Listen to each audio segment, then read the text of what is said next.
Here we go, guys. A 2022 Ford Bronco. It's a pretty cool car. I'm going to show you how to reset the oil life. You're going to turn the vehicle on by pressing this button.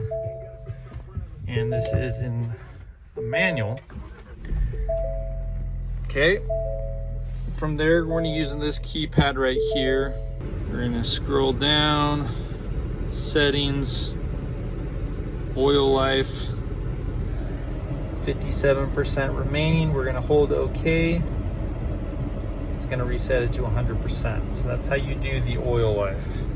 So again, you're going to press this button to get to this screen right here. Scroll down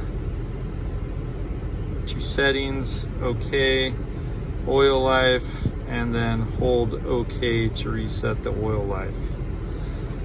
Again, this is a 2022 Ford Bronco, and that's how you reset the oil life.